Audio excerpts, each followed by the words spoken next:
Okay, good morning. Let's start the class with some prayers. Om Guru Brahma, Guru Vishnu, Guru Devo Maheshwaraha, Guru Sakshat Parbrahma, Tasmai Shri Guruve Namaha. Om Bhu Bhavaswaha, Tatsavitra Varenayam, Bhargo Devasya Dhimahi, Dhiyo Yo Naha Prachodaya. Asto Ma Satgamya, Tamso Ma Jyotirgamya, Mrityorma Amritam Gamya. Om Sehna Bhavatu Sehna Bhunatu Saviryam Karvavahi Tejasvi Navadhitamastu Ma Vidvishavahi. Om Shanti Shanti Shanti Om. So Mondays we read from Shiv Puran. We are going to start our reading with the Adhyay number 12, page number 136. भगवान शिव की श्रेष्ठता तथा उनके पूजन की अनिवार्य आवश्यकता का प्रतिपादन। नारद जी बोले, ब्राह्मण प्रजापते, आप धन्य हैं, क्योंकि आपकी बुद्धि भगवान शिव में लगी हुई है। विधे, आप पुनः इस विषय का सम्यक प्रकार से विस्तार पूर्वक वर्णन कीजिए। ब्रह्मा जी ने कहा, तात, एक समय की बात है, मैं सब ओर से ऋषियों तथा देवताओं को बुलाकर उन सबको क्षीर सागर के तट पर ले गया, जहां सबका हित साधन करने वाले भगवान विष्णु निवास करते हैं। वहां देवताओं के पूछने पर भगवान विष्णु ने सबके लिए शिव पूजन की ही श्रेष्ठता बतलाकर ये कहा कि एक मुहूर्त या एक क्षण भी जो शिव का पूजन नहीं किया जाता, वही हानि है, वही महान छिद्र है, वही अंधापन है और वही मूर्खता है। जो भगवान शिव की भक्ति में तत्पर हैं, जो मन से उन्हीं को प्रणाम और उन्हीं का चिंतन करते हैं, वे कभी दुख के भागी नहीं होते। जो महान सौभाग्यशाली पुरुष, मनोहर भवन, सुंदर आभूषणों से विभूषित स्त्रियां, जितने से मन को संतोष हो उतना धन, पुत्र पौत्र आदि संतति, आरोग्य, सुंदर शरीर, अलौकिक प्रतिष्ठा, स्वर्गीय सुख, अंत में मोक्ष रूपी फल अथवा परमेश्वर शिव की भक्ति चाहते हैं, वे पूर्व जन्मों के महान पुण्य से भगवान सदाशिव की पूजा अर्चा में प्रवृत्त होते हैं। जो पुरुष नित्य भक्ति परायण से हो शिवलिंग की पूजा करता है, उसको सफल सिद्धि प्राप्त होती है तथा वह पापों के चक्कर में नहीं पड़ता। भगवान के इस प्रकार उपदेश देने पर देवताओं ने उन श्री हरि को प्रणाम किया और मनुष्यों के समस्त कामनाओं की पूर्ति के लिए उनसे शिवलिंग देने के लिए प्रार्थना की। मुनि श्रेष्ठ, उस प्रार्थना को सुनकर जीवों के उद्धार में तत्पर रहने वाले भगवान विष्णु ने विश्वकर्मा को बुलाकर कहा, विश्वकर्मन, तो मेरी आज्ञा से संपूर्ण देवताओं को सुंदर शिवलिंग का निर्माण करके दो। तब विश्वकर्मा ने मेरी और श्री हरि की आज्ञा के अनुसार उन देवताओं को उनके अधिकार के अनुसार शिवलिंग बनाकर दिए।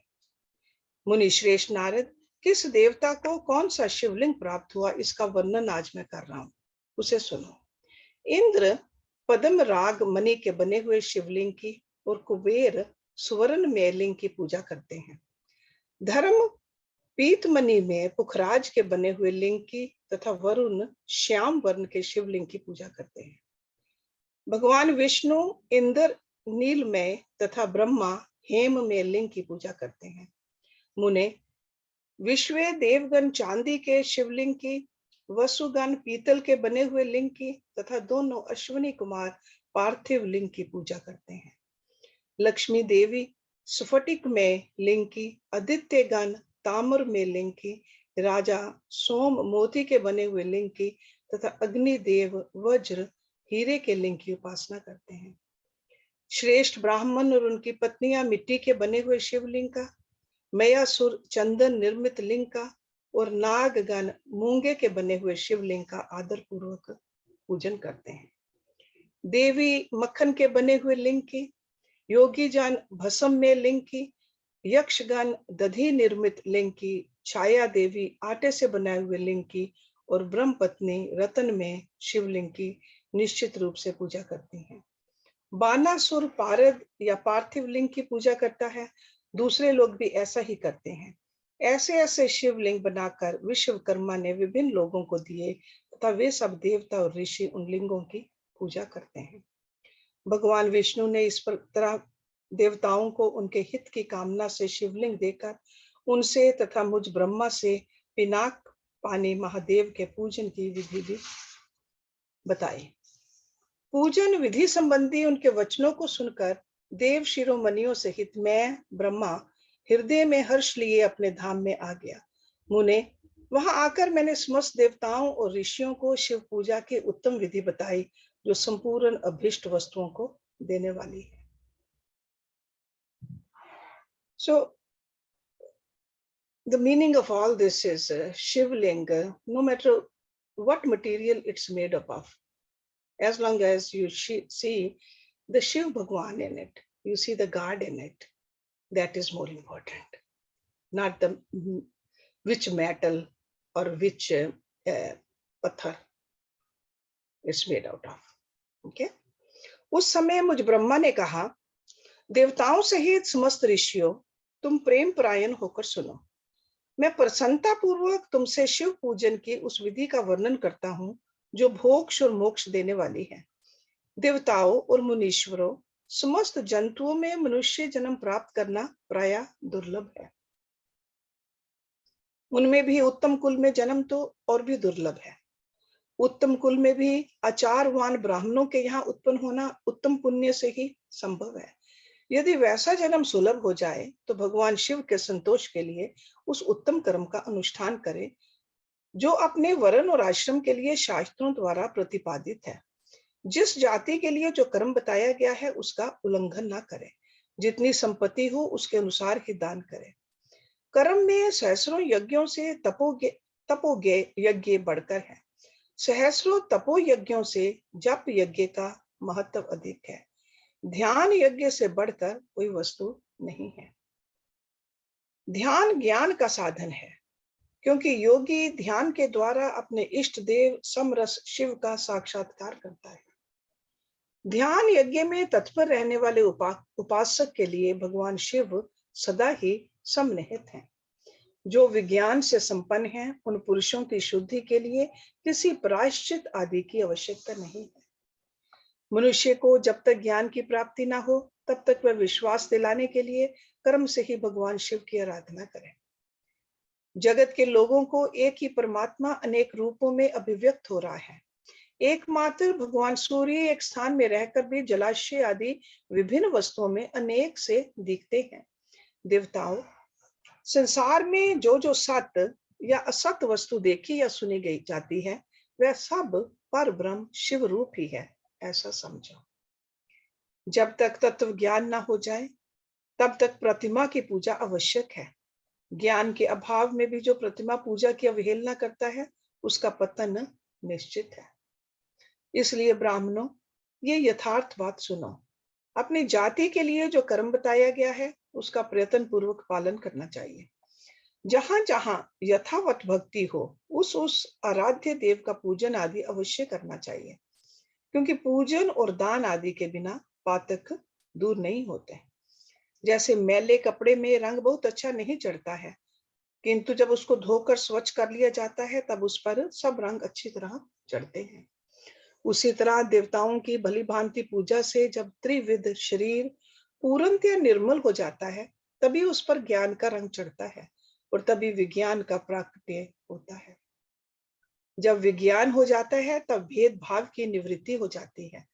भेद की संपूर्णतया निवृत्ति हो जाने पर द्वंद्व दुख दूर हो जाते हैं और द्वंद्व दुख से रहित पुरुष शिव रूप हो जाता है।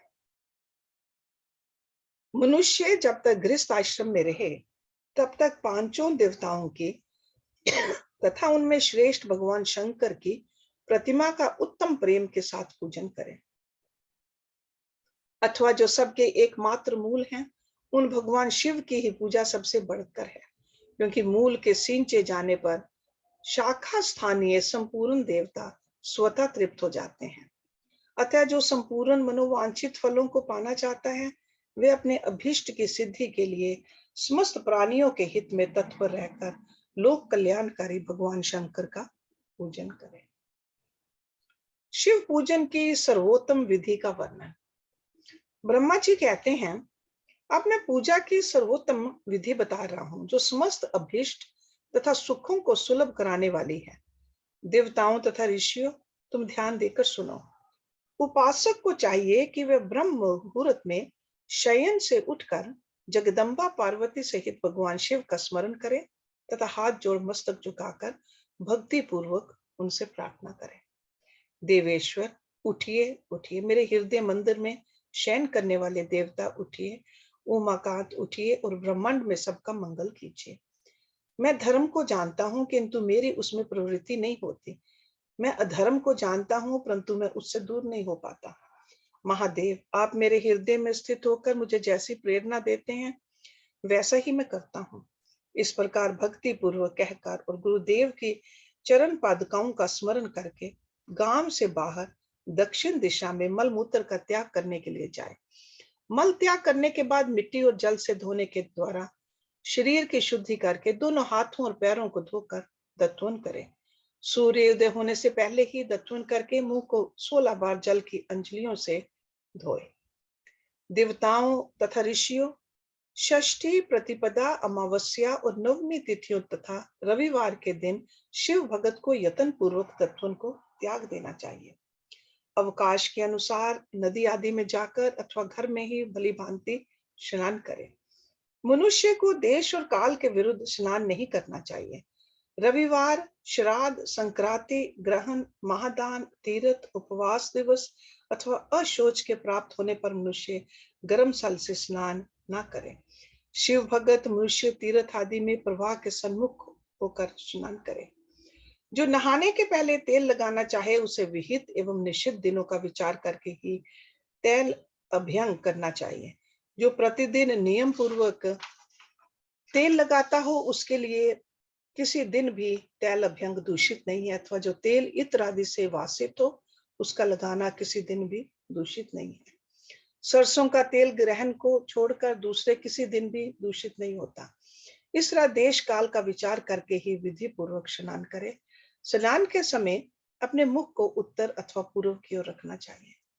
उच्छिष्ट वस्त्र का उपयोग कभी ना करें। शुद्ध वस्त्र से इष्ट देव के स्मरण पूर्वक स्नान करें।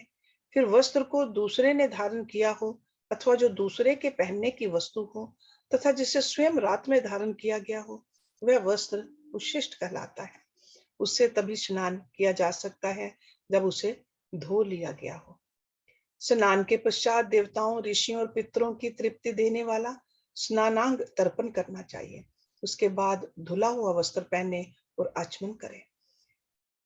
द्विज उत्तमों, तदंतर गोबर आदि से लीप पोत कर स्वच्छ किए हुए शुद्ध स्थान में जाकर वहां सुंदर आसन की व्यवस्था करें। वे आसन विशुद्ध काष्ठ का बना हो, पूरा फैला हुआ तथा विचित्र होना चाहिए। ऐसा आसन संपूर्ण अभीष्ट तथा फलों को देने वाला है। उसके ऊपर बिछाने के लिए यथा योग्य मृग चर्म आदि ग्रहण करे। शुद्ध बुद्धि वाला पुरुष उस आसन पर बैठकर भस्म से त्रिपुंड्र लगाए। त्रिपुंड्र से जप तप तथा दान सफल होता है। भस्म के अभाव में त्रिपुंड्र का साधन जल आदि बताया गया है। इस तरह त्रिपुंड्र करके मनुष्य रुद्राक्ष धारण करे और अपने नित्य कर्म का संपादन करके फिर शिव की आराधना करे। तत्पश्चात 3 बार मंत्र उच्चारण पूर्वक आचमन करें। फिर वहां शिव की पूजा के लिए अन्न और जल लाकर रखें। दूसरी कोई भी जो वस्तु आवश्यक हो, उसे यथाशक्ति जुटाकर अपने पास रखें। इस प्रकार पूजन सामग्री का संग्रह करके वह धैर्य पूर्वक स्थिर भाव से बैठे। फिर जल, गंध और अक्षत से युक्त एक अर्घ पात्र लेकर उसे दाहिने भाग में रखें। उससे उपचार की सिद्धि होती है। फिर गुरु का स्मरण करके उनकी आज्ञा लेकर विधिवत संकल्प करके अपनी कामना को अलग न रखते हुए पराभक्ति से सपरिवार शिव का पूजन करें। एक मुद्रा दिखाकर सिंदूर आदि उपचारों का सिद्धि बुद्धि सहित विघ्नहारी गणेश का पूजन करें। लक्ष्य और लाभ से युक्त गणेश जी का पूजन करके उनके नाम के आदि में प्रणव तथा अंत में नमः जोड़कर नाम के साथ चतुर्थी विभक्ति का प्रयोग करते हुए नमस्कार करें। यथा ओम गणपति नमः अथवा लक्ष्य लाभ युताय सिद्धि बुद्धि सहिताय गणपति नमः। तदंतर उनसे क्षमा प्रार्थना करके पुनः भाई कार्तिकेय सहित गणेश जी का पराभक्ति से पूजन करके उन्हें बारंबार नमस्कार करें। तत्पश्चात सदा द्वार पर खड़े रहने वाले द्वारपाल महोदय का पूजन करके सती साध्वी गिरी राजनंदिनी उमा की पूजा करें। चंदन कुमकुम तथा धूप दीप आदि अनेक उपचारों तथा नाना प्रकार के नैवेद्यों से शिवा का पूजन करके नमस्कार करने के पश्चात साधक शिव जी के समीप जाए। यथासंभव अपने घर में मिट्टी सोना चांदी धातु या अन्य पारे आदि की शिव प्रतिमा बनाए और उसे नमस्कार करके भक्ति परायण हो उसकी पूजा करें। उसकी पूजा हो जाने पर सभी देवता पूजित हो जाते हैं। So all this detail, it really means that pay importance to the puja. ये नहीं कि 2 मिनट बैठे पूजा खत्म हो गई और भाग चले. Okay, so whatever the details suits your personality, so at least make it important puja also. Okay, and then shuddhi ka bhi, just cleanliness is very important. Okay, we don't follow what was being followed thousands of years ago, but the way we keep ourselves clean, our place clean, shuddhi should be there. Okay, so basically that's what it means. Okay, ये नहीं कि just खड़े खड़े माथा take कर भाग चले. No, आराम से बैठ कर just have all that samagri, all those things, whatever is dear to you. You can have just a flowers, you can just have a jal, whatever. Make sure you offer something to God. Okay. सो मिट्टी का शिवलिंग बनाकर विधि पूर्वक उसकी स्थापना करें। अपने घर में रहने वाले लोगों को स्थापना संबंधी सभी नियमों का सर्वथा पालन करना चाहिए। भूत शुद्धि एवं मातृ कन्यास करके प्राण प्रतिष्ठा करें।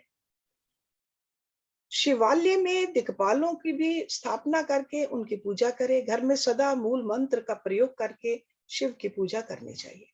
वहां द्वारपालों के पूजन का सर्वथा नियम नहीं है। भगवान शिव के समीप ही अपने लिए आसन की व्यवस्था करे। उस समय उत्तराभिमुख बैठकर फिर आचमन करे। उसके बाद दोनों हाथ जोड़कर तब प्राणायाम करे। प्राणायाम काल में मनुष्य को मूल मंत्र की 10 आवृत्तियां करनी चाहिए। हाथों में 5 मुद्राएं दिखाए। ये पूजा का आवश्यक अंग है। इन मुद्राओं का प्रदर्शन करके ही मनुष्य पूजा विधि का अनुसरण करे। तदंतर वहां दीप निवेदन करके गुरु को नमस्कार करें और पद्मासन या भद्रासन बांधकर बैठे अथवा उतान आसन या प्रेम का आसन का आश्रय लेकर सुखपूर्वक बैठे और पुनः पूजन का प्रयोग करें। फिर अर्घ पात्र से उत्तम शिवलिंग का प्रक्षालन करें। मन को भगवान शिव से अन्यत्र न ले जाकर पूजा सामग्री को अपने पास रखकर निम्न अंकित मंत्र समूह से महादेव जी का आवाहन करें। So now we have this Avahan mantra over here, and then let me just read the meaning of that.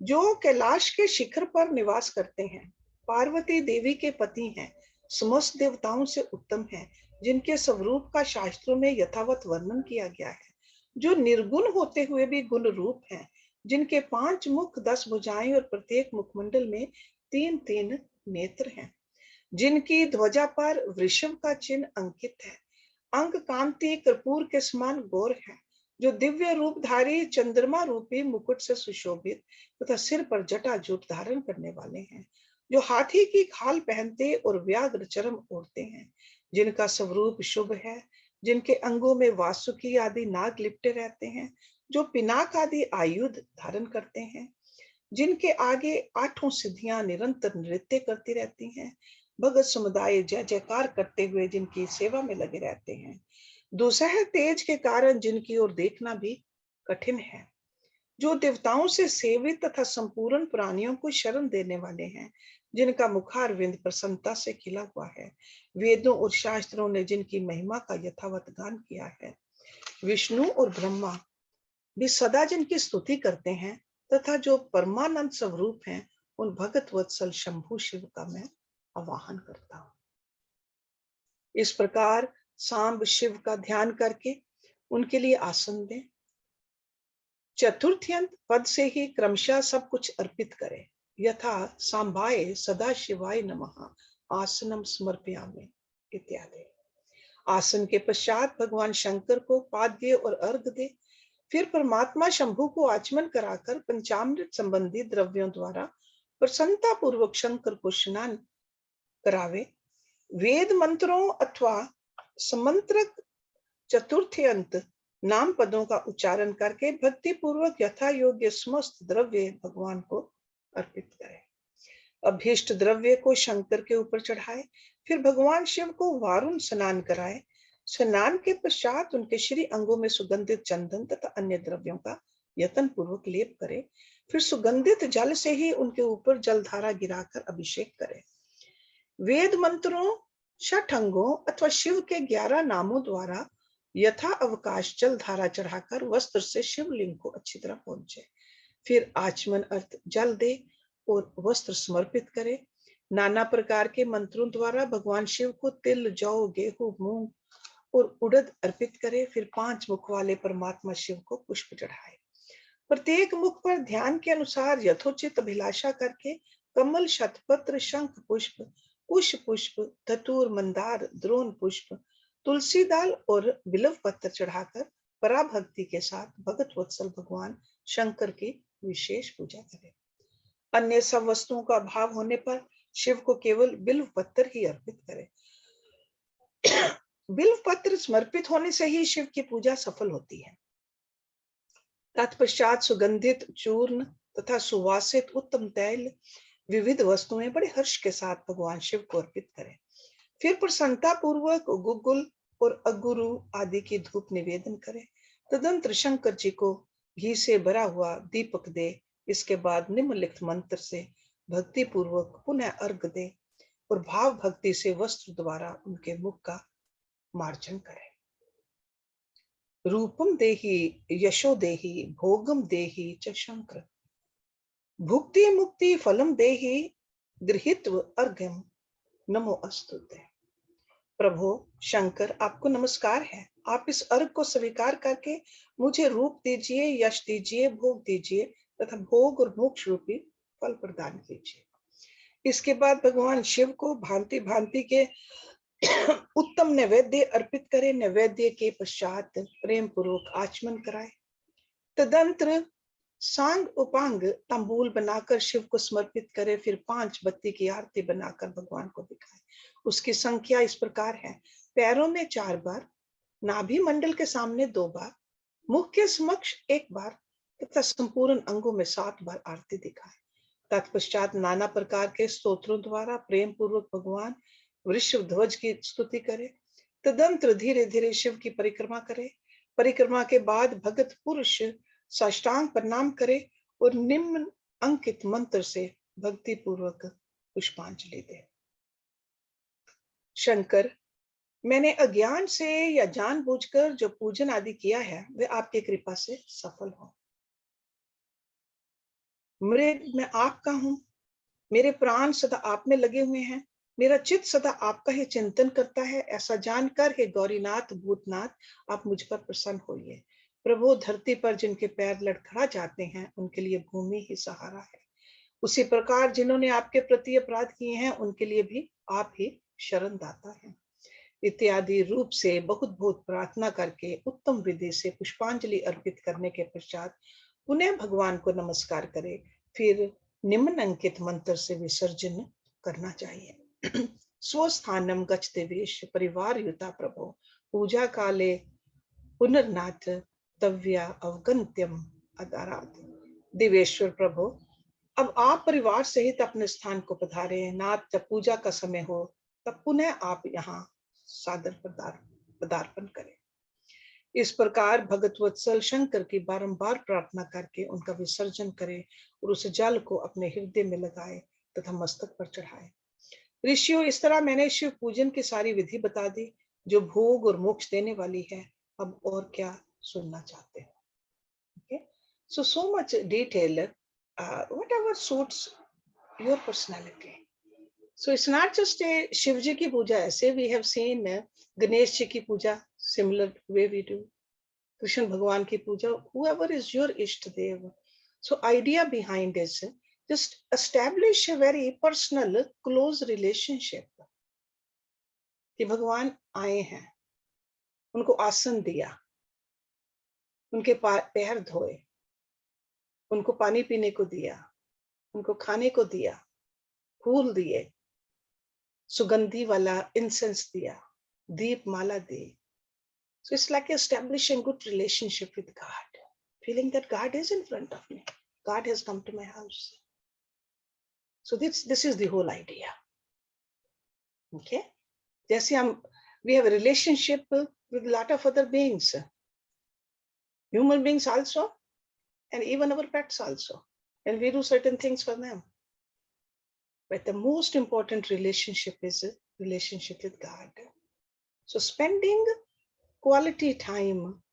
So with all this detail, that means you will be spending some quality time, and you'll be thanking, you'll be asking, okay, talking to God.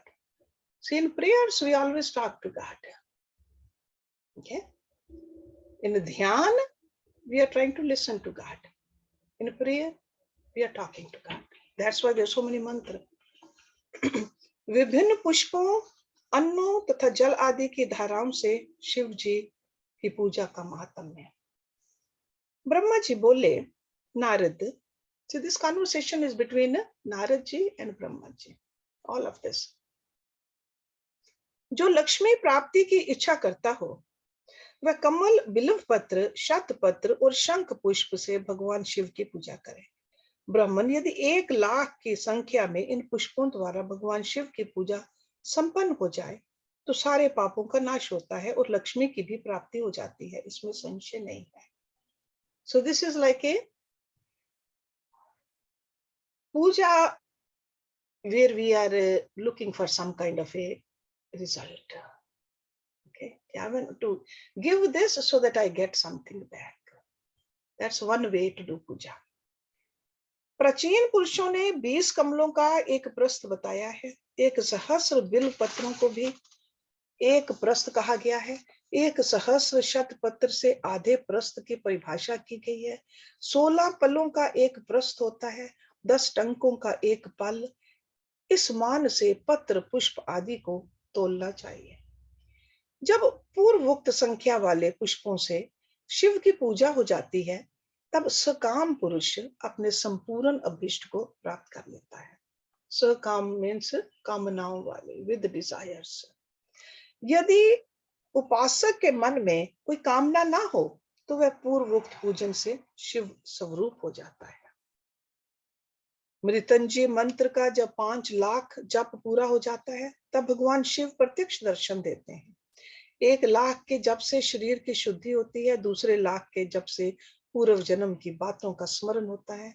तीसरे लाख पूर्ण होने पर संपूर्ण काम्य वस्तुएं प्राप्त होती हैं. चौथे लाख का जप होने पर स्वप्न में भगवान शिव का दर्शन होता है. और 5वें लाख का जप जो ही पूरा होता है, भगवान शिव उपासक के सन्मुख तत्काल प्रकट हो जाते हैं.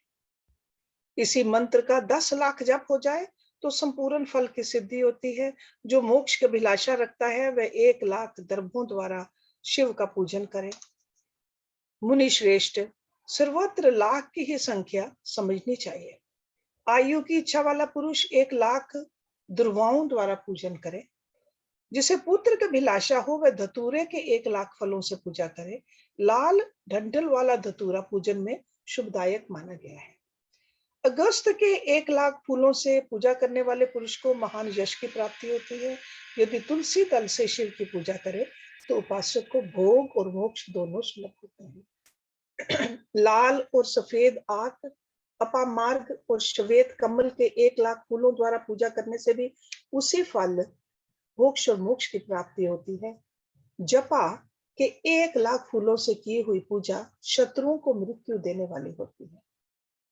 करवीर के 1,00,000 फूल यदि शिव पूजन के उपयोग में लाए जाएं तो वे यहाँ रोगों का उच्चाटन करने वाले होते हैं.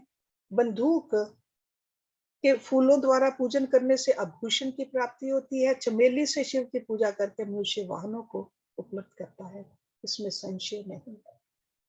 अलसी के फूलों से महादेव जी का पूजन करने वाला पुरुष भगवान विष्णु को प्रिय होता है. शमी पत्रों से पूजा करके मनुष्य मोक्ष प्राप्त कर लेता है. बेला के फूल चढ़ाने पर भगवान शिव अत्यंत शुभ लक्षणा पत्नी प्रदान करते हैं। जूही के फूलों से पूजा की जाए तो घर में कभी अन्न की कमी नहीं होती। कनेर के फूलों से पूजा करने पर मनुष्यों को वस्त्र की प्राप्ति होती है। सेदुआरी या शिव फालिका के फूलों से शिव का पूजन किया जाए तो मन निर्मल होता है। 1 लाख बिल्व पत्र चढ़ाने पर मनुष्य अपनी सारी काम्य वस्तुएं प्राप्त कर लेता है।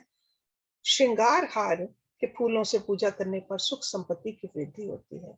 वर्तमान ऋतु में पैदा होने वाले फूल यदि शिव की सेवा में समर्पित किए जाएं तो वे मोक्ष देने वाले होते हैं, इसमें संशय नहीं है। राई के फूल शत्रुओं को मृत्यु प्रदान करने वाले होते हैं। इन फूलों को 1-1 लाख की संख्या में शिव के ऊपर चढ़ाया जाए तो भगवान शिव प्रचुर फल प्रदान करते हैं। चंपा और केवड़े को छोड़कर शेष सभी फूल भगवान शिव को चढ़ाए जा सकते हैं।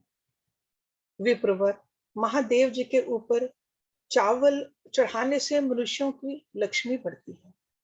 ये चावल अखंडित होने चाहिए और इन्हें अखंडित क्या होता है, तो टूटे हुए ना हो, अखंडित। इन्हें उत्तम भक्ति भाव से शिव के ऊपर चढ़ाना चाहिए। रुद्र प्रधान मंत्र से पूजा करके भगवान शिव के ऊपर बहुत सुंदर वस्त्र चढ़ाए और उसी पर चावल रखकर समर्पित करे तो उत्तम है। भगवान शिव के ऊपर गंध पुष्प आदि के द्वारा एक श्री फल चढ़ाकर धूप आदि निवेदन करे तो पूजा का पूरा पूरा फल प्राप्त होता है। वहां शिव के समीप 12 ब्राह्मणों को भोजन कराए। इससे मंत्र पूर्वक सांग उपांग लक्ष्य पूजा संपन्न होती है। जहां 100 मंत्र जपने की विधि हो वहां 108 मंत्र जपने का विधान किया गया है। तिलों द्वारा शिव जी को 1 लाख आहुतियां दी जाएं अथवा 1 लाख तिलों से शिव की पूजा की जाए तो वह बड़े बड़े पातकों का नाश करने वाली है। जौ द्वारा की हुई शिव की पूजा स्वर्गीय सुख की वृद्धि करने वाली है, ऐसा ऋषियों का कथन है। गेहूं के बने हुए पकवान से की हुई शंकर जी की पूजा निश्चय ही बहुत उत्तम मानी गई है। यदि उससे 1 लाख बार पूजा हो तो उससे संतान की वृद्धि होती है। यदि मूंग से पूजा की जाए तो भगवान शिव सुख प्रदान करते हैं। प्रियंगु द्वारा सर्व अध्यक्ष परमात्मा शिव का पूजन करने मात्र से उपासक के धर्म अर्थ और काम भोग की वृद्धि होती है तथा वह पूजा समस्त सुखों को देने वाली होती है। अरहर के पत्तों से श्रृंगार करके भगवान शिव की पूजा करें। ये पूजा नाना प्रकार के सुखों और संपूर्ण फलों को देने वाली है। मुनि श्रेष्ठ फूलों की लक्ष्य संख्या का तौल बताया जा रहा है, प्रसन्नता पूर्वक सुनो। सूक्ष्म मान का प्रदर्शन करने वाले व्यास जी ने एक प्रस्त शंख पुष्प को 1 लाख बताया है। 11 प्रस्त चमेली के फूल हो तो वही 1 लाख फूलों का मान कहा गया है। जूही के 1 लाख फूलों का भी वही मान है। राई के 1 लाख फूलों का मान 5.5 प्रस्त है। उपासक को चाहिए कि वह निष्काम होकर मोक्ष के लिए भगवान शिव की पूजा करे। भक्ति भाव से विधि पूर्वक शिव की पूजा करके भक्तों को पीछे जलधारा समर्पित करनी चाहिए। ज्वर में जो मनुष्य पर लाभ करने लगता है उसकी शांति के लिए जलधारा शुभ कारक बताई गई है। शाक्त रुद्रीय मंत्र से, रुद्री के 11 पाठों से, रुद्र मंत्रों के जप से, पुरुष सूक्त से, 6 ऋचा वाले रुद्र सूक्त से, महामृत्युंजय मंत्र से, गायत्री मंत्र से अथवा शिव के शास्त्रोक्त नामों के आदि में प्रणव और अंत में नमः पद जोड़कर बने हुए मंत्रों द्वारा जलधारा आदि अर्पित करनी चाहिए। सुख और संतान की वृद्धि के लिए जलधारा द्वारा पूजन उत्तम बताया गया है। उत्तम भस्म धारण करके उपासक को प्रेम पूर्वक नाना प्रकार के शुभ एवं दिव्य द्रव्यों द्वारा शिव की पूजा करनी चाहिए और शिव पर उनके सहस्र नाम मंत्रों से घी की धारा चढ़ानी चाहिए। ऐसा करने पर वंश का विस्तार होता है, इसमें संशय नहीं है। इसी प्रकार यदि 10,000 मंत्रों द्वारा शिव जी की पूजा की जाए तो प्रमेय रोग की शांति होती है और उपासक को मनोवांछित फल की प्राप्ति हो जाती है। यदि कोई नपुंसकता को प्राप्त हो तो वह घी से शिव जी की भली भांति पूजा करे तथा ब्राह्मणों को भोजन कराए। साथ ही उसके लिए मुनीश्वरों ने प्रजापत्य व्रत का भी विधान किया है। यदि बुद्धि जड़ हो जाए तो उस अवस्था में पूजक को केवल शर्कर मिश्रित दुग्ध की धारा चढ़ानी चाहिए। ऐसा करने पर उसे बृहस्पति के समान उत्तम बुद्धि प्राप्त होती है। जब तक 10,000 मंत्रों का जप पूरा ना हो जाए तब तक पूर्वोक्त दुग्ध धारा द्वारा भगवान शिव का उत्कृष्ट पूजन चालू रखना चाहिए। जब तन मन में अकारण ही उच्चाटन होने लगे, जी उचट जाए, कहीं भी प्रेम न रहे, दुख बढ़ जाए और अपने घर में सदा कलह रहने लगे, तब पूर्वोक्त रूप से दूध की धारा चढ़ाने से सारा दुख नष्ट हो जाता है। सुवासित तेल से पूजा करने पर भोगों की वृद्धि होती है। यदि मधु से शिव की पूजा की जाए तो राज यक्ष्मा का रोग दूर हो जाता है। यदि शिव पर ईख के रस की धारा चढ़ाई जाए तो वह भी संपूर्ण आनंद की प्राप्ति कराने वाली होती है। गंगा जल की धारा तो मोक्ष और मोक्ष दोनों फलों को देने वाली है। ये सब जो जो धाराएं बताई गई हैं, इन सब को मृत्युंजय मंत्र से चढ़ाना चाहिए। उसमें भी उक्त मंत्र का विधान था, 10,000 जप करना चाहिए और 11 ब्राह्मणों को भोजन कराना चाहिए। Let's stop it here.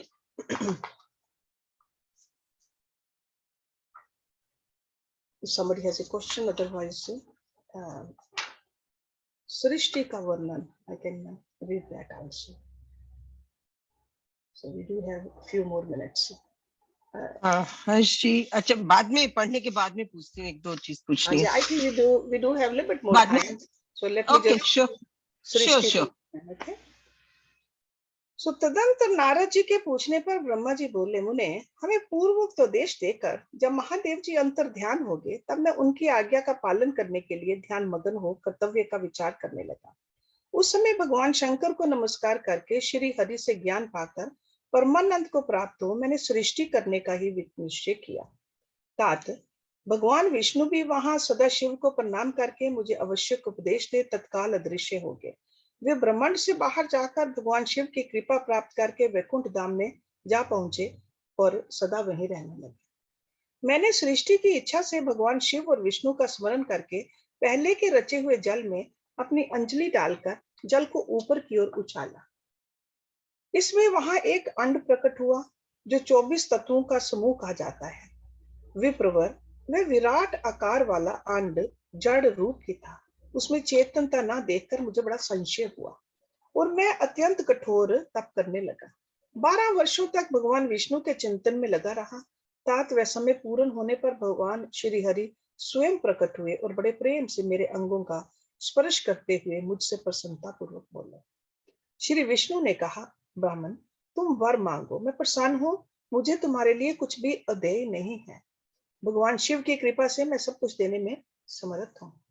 Brahma बोले, अर्थात मैंने कहा, महाभाग आपने जो मुझ पर कृपा की है वह सर्वथा उचित ही है, क्योंकि भगवान शंकर ने मुझे आपके हाथों में सौंप दिया है। विष्णु आपको नमस्कार है। आज मैं आपसे जो कुछ मांगता हूँ उसे दीजिए। प्रभु ये विराट रूप 24 तत्वों से बना हुआ अंड किसी तरह चेतन नहीं हो रहा है, जड़ी भूत दिखाई देता है। हरे इस समय भगवान शिव की कृपा से आप यहाँ प्रकट हुए हैं, अतः शंकर की सृष्टि शक्ति या विभूति से प्राप्त हुए इस अंड में चेतनता लाई है। मेरे ऐसा कहने पर शिव की आज्ञा से तत्पर रहने वाले महाविष्णु ने अनंत रूप का आश्रय ले उस अंड में प्रवेश किया। उस समय उन परम पुरुष के सहस्रों मस्तक, सहस्रों नेत्र और सहस्रों पैर थे। उन्होंने भूमि को सब ओर से घेर कर उस अंड को व्याप्त कर लिया। मेरे द्वारा भली भांति स्तुति की जाने पर जब श्री विष्णु ने उस अंड में प्रवेश किया, तब वह 24 तत्वों का विकार रूप अंड सचेतन हो गया। पाताल से लेकर सत्यलोक तक की अवधि वाले उस अंड के रूप में वहां साक्षात श्री हरि ही विराजने लगे। उस विराट अंड में व्यापक होने से ही वे प्रभु वैराज पुरुष कहलाए। पंचमुख महादेव ने केवल अपने रहने के लिए सुरमेय कैलाश नगर का निर्माण किया, जो सब लोकों से ऊपर सुशोभित होता है। देव ऋषि संपूर्ण ब्रह्मांड का नाश हो जाने पर भी वैकुंठ और कैलाश, इन दो धामों का यहाँ कभी नाश नहीं होता। मुनि श्रेष्ठ मैं सत्य लोक का आश्रय लेकर कहता हूँ, तात महादेव जी की आज्ञा से ही मुझ में सृष्टि रचने की इच्छा उत्पन्न हुई है। बेटा, जब मैं सृष्टि की इच्छा से चिंतन करने लगा, उस समय पहले मुझसे अनजान में ही पाप पूर्ण तमोगुनी सृष्टि का प्रादुर्भाव हुआ, जिसे अविद्या पंचक अथवा पंच पर्वा अविद्या कहते हैं। तदंतर प्रसन्न चित होकर शंभु की आज्ञा से मैं पुनः अनासक्त भाव से सृष्टि का चिंतन करने लगा। उस समय मेरे द्वारा स्थावर संज्ञक वृक्ष आदि की सृष्टि हुई, जिसे मुख्य सर्ग कहते हैं। वह पहला सर्ग है। उसे देखकर तथा वे अपने लिए पुरुषार्थ का साधक नहीं है, ये जानकर सृष्टि की इच्छा वाले मुझ ब्रह्मा से दूसरा सर्ग उत्पन्न प्रकट हुआ, जो दुख से भरा हुआ है। उसका नाम है त्रियक सरोता। वह सर्ग भी पुरुषार्थ का साधक नहीं था। उसे भी पुरुषार्थ साधन की शक्ति से रहित जान जब मैं पुनः सृष्टि का चिंतन करने लगा, तब मुझसे शीघ्र ही तीसरे सात्विक सर्ग का प्रादुर्भाव हुआ, जिसे उद्धर्व सरोता कहते हैं। ये देव सर्ग के नाम से विख्यात हुआ। देव सर्ग सत्यवादी तथा अत्यंत सुखदायक है। उसे भी पुरुषार्थ साधन की रुचि एवं अधिकार से रहित मानकर मैंने अन्य सर्ग के लिए अपने स्वामी श्री शिव का चिंतन आरंभ किया। तब भगवान शंकर की आज्ञा से एक रजोगुनी सृष्टि का प्रादुर्भाव हुआ, जिसे अर्वाक सरोता कहा गया है। इस सर्ग के प्राणी मनुष्य हैं, जो पुरुषार्थ साधन के उच्च अधिकारी हैं। तदंतर महादेव जी की आज्ञा से भूत आदि की सृष्टि हुई। इस प्रकार मैंने 5 तरह की वैकृत सृष्टि का वर्णन किया। इनके सिवा 3 प्राकृत सर्ग भी कहे गए हैं, जो मुझ ब्रह्मा के सानिध्य से प्रकृति से ही प्रकट हुए हैं। इनमें पहला महातत्व का सर्ग है, दूसरा सूक्ष्म भूतों अर्थात तन्मात्राओं का सर्ग है, तथा तीसरा वैकारिक सर्ग कहलाता है। इस तरह ये 3 प्राकृत सर्ग हैं। प्राकृत और वैकृत दोनों प्रकार के सर्गों को मिलाने से 8 सर्ग होते हैं। इनके सिवा 9वां कौमार्ग सर्ग है, जो प्राकृत और वैकृत भी है। इन सब के अवान्तर भेद का मैं वर्णन नहीं कर सकता, क्योंकि इसका उपयोग बहुत थोड़ा है। अब द्विजात्मक सर्ग का प्रतिपादन करता हूं।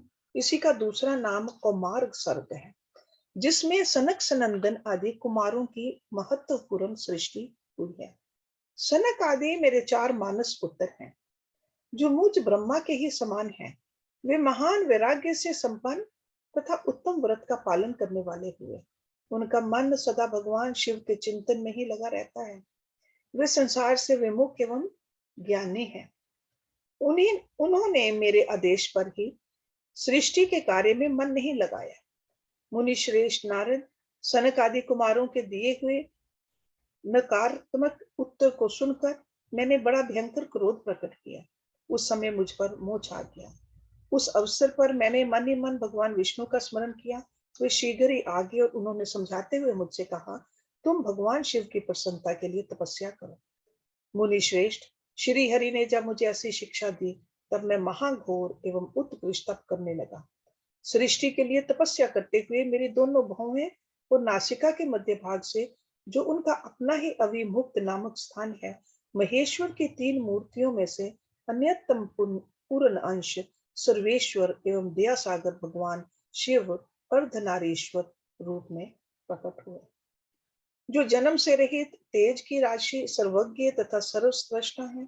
उन नील लोहित नामधारी साक्षात उमा वल्लभ शंकर को सामने देख बड़ी भक्ति से मस्तक झुका उनकी स्तुति करके मैं बड़ा प्रसन्न हुआ। उन देव देवेश्वर से बोला, प्रभु आप भांति भांति के जीवों की सृष्टि कीजिए। मेरी ये बात सुनकर उन देवादिदेव महेश्वर रुद्र ने अपने ही समान बहुत से रुद्र गणों की सृष्टि की। तब मैंने अपने स्वामी महेश्वर महारुद्र से फिर कहा, देव आप ऐसे जीवों की सृष्टि कीजिए जो जन्म और मृत्यु के भय से युक्त हो। मुनि श्रेष्ठ, मेरी ऐसी बात सुनकर करुणा सागर महादेव जी हंस पड़े और तत्काल इस प्रकार बोले। महादेव जी ने कहा, विधाता मैं जन्म और मृत्यु के भय से युक्त व शोभन जीवों की सृष्टि नहीं करूंगा, क्योंकि वे कर्मों के अधीन और दुख के समुद्र में डूबे रहेंगे। मैं तो दुख के सागर में डूबे हुए उन जीवों का उद्धार मात्र करूंगा।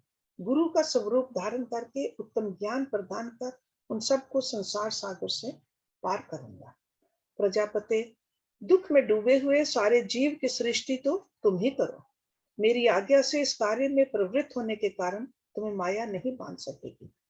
मुझसे ऐसा कहकर श्रीमन भगवान नील लोहित महादेव मेरे देखते देखते अपने पार्दों के साथ वहां से तत्काल तिरोहित हो गए। तिरोहित क्या होता है? अंतर ध्यान हो गए। सो ही जस्ट